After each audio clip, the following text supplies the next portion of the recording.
Contes clàssics. La dona foca. Un dia, de bon matí, just quan el sol començava a despuntar, un jove pescador va agafar la seva xarxa i se'n va anar cap al mar a pescar. Sota els penya-segats hi havia una cova. En acostar-s'hi, va veure la llum d'un foc a terra i unes ombres que jugaven i dansaven alegres al voltant del foc. Intrigat per qui devien ser aquells desconeguts, el pescador els va cridar. Ei!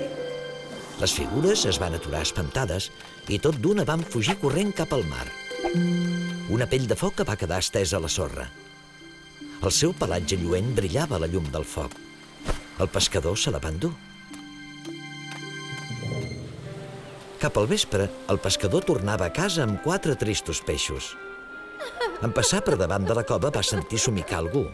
A dins, una donzella plorava desconsolada. Era la dona més bonica que havia vist mai.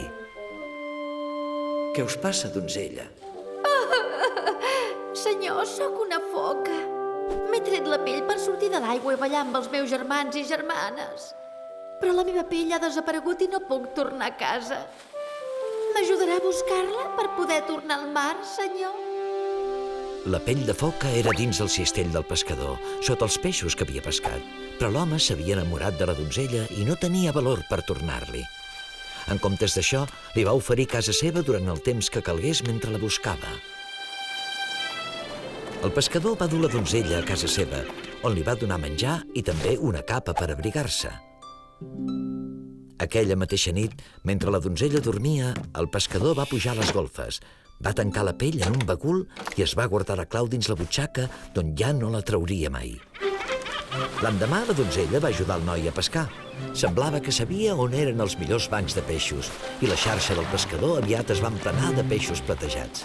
Més tard, la donzella i el pescador van tornar a la platja per buscar la pell de foca. Després de molt buscar-la, la donzella es va seure en una roca per contemplar el mar. Un grup de foques van sortir i es van posar a jugar als seus peus. Quan van tornar a l'aigua, els ulls de la donzella es van omplir de llàgrimes. Durant molts dies, la donzella va continuar buscant sense èxit. El cor del pescador s'omplia de tristesa veient que ella no era feliç, però sabia que el dolor que sentiria si la deixava marxar seria molt més fort. Passat un temps, el pescador va demanar a la donzella que es casés amb ell. La cerimònia es va fer en una església a prop del mar. Aviat van tenir 2 fills. El pescador i la seva esposa estimaven els seus fills amb bogeria, però a mesura que passaven els anys, la dona cada vegada passava més estona sola a la platja, contemplant el mar. Els fills no ho entenien. Per què està tan trista la mare? El pescador va respondre que no en sabia el motiu, però en realitat el sabia prou bé. Estava tancat en un bagul a les golfes i la clau continuava pesant a la seva butxaca. Un matí, en despertar-se, el pescador es va trobar tot sol. Va córrer cap a la platja i allà va trobar la seva esposa xopa i tremolant estirada a la sorra.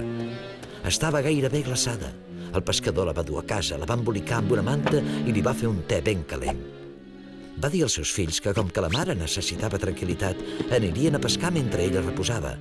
Abans de marxar, el pescador va baixar al bagul de les golfes i, amb el cor encongit, va donar la clau a la seva dona. Perdona'm pel que t'he fet, amor meu. Em vaig enamorar de tu així que et vaig veure i ja no vaig poder deixar-te anar. Quan el pescador va haver marxat, la seva dona va obrir el bagul i va cridar de joia. Va agafar la pell i va sortir corrents de la casa. Tan bon punt va saltar a l'aigua, la pell es va fondre amb el seu cos. La figura que es va capbussar ja no era una dona, sinó una foca de pell lluenta. Quan el pescador i els seus fills van tornar a casa, la van trobar buida. El pescador els va explicar que la seva mare havia marxat, però que sempre els estimaria. L'endemà, el pescador va sortir a la mar amb la seva barca. Quan va llançar les xarxes, una foca va sortir de l'aigua. El va mirar fixament i just abans que desaparegués mar endins, el pescador va veure que tenia llàgrimes als ulls. Des d'aquell dia, cada vegada que el pescador sortia a feinejar amb els seus fills, aquella foca els duia fins als millors bancs de peixos. Van viure molts anys i molt feliços, però malauradament el pescador no va tornar a veure mai més la seva dona.